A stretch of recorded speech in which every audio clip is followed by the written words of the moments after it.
আসসালামু আলাইকুম এভরিওয়ান, আমার চ্যানেল সিম্পল হোম রেসিপি বিডিতে আপনাদের স্বাগতম। আজ একটা সহজ ঝটপট লইট্টা মাছের রেসিপি নিয়ে হাজির হয়ে গেলাম। রান্নার ব্যাপারে যারা একেবারে নতুন, আশা করছি রেসিপিটি তাদের উপকারে আসবে। এখন আমি চলে যাচ্ছি মূল রান্নায়। চুলায় একটা প্যান বসিয়ে দিয়েছি, এর মধ্যে দিয়ে দিচ্ছি 1/3 কাপ রান্নার তেল। তেলটা গরম হয়ে গেলে এর মধ্যে আমি দিয়ে দিচ্ছি 1 টেবিল চামচ রসুন কুচি, আধা কাপ পেঁয়াজ কুচি। পেঁয়াজ রসুনগুলোকে দিয়ে একটু হালকা ভেজে নিচ্ছি।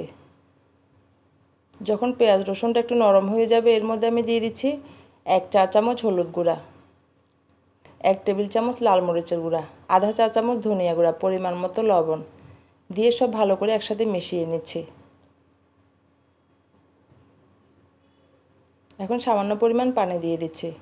পানিটাকে দিয়ে ঢাকনা দিয়ে ঢেকে 1-2 মিনিটের মতো রান্না করছি, যাতে মশলার কাঁচা গন্ধটা চলে যায়। 2 মিনিট পর আমার মশলাটা কষানো হয়ে গিয়েছে। এরপর এখানে দিয়ে দিচ্ছি কেটে রাখা লইট্টা মাছ। এখানে আমি 1 কেজি লইট্টা মাছকে ভালো করে পরিষ্কার করে লবণ হলুদ দিয়ে ধুয়ে নিয়েছি।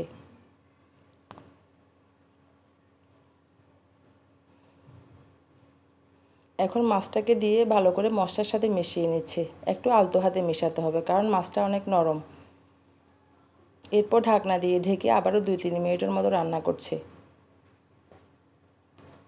3 মিনিট পরে ঢাকনা উঠিয়ে এখানে আমি দিয়ে দিচ্ছি আধা কাপ পানি।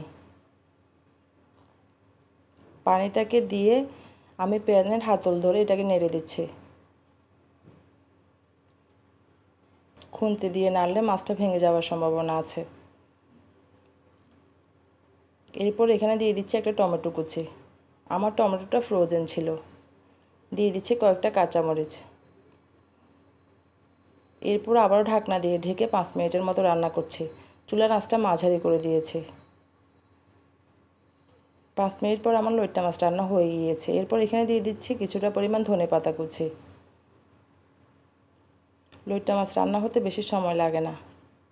এখন ঢাকনা দিয়ে ঢেকে আমি চুলাটাকে বন্ধ করে দিচ্ছি। এরপর এটাকে আমি পরিবেশন করে নিয়েছি। তো হয়ে গেল আমার ঝটপট লইট্টা মাছ রান্না।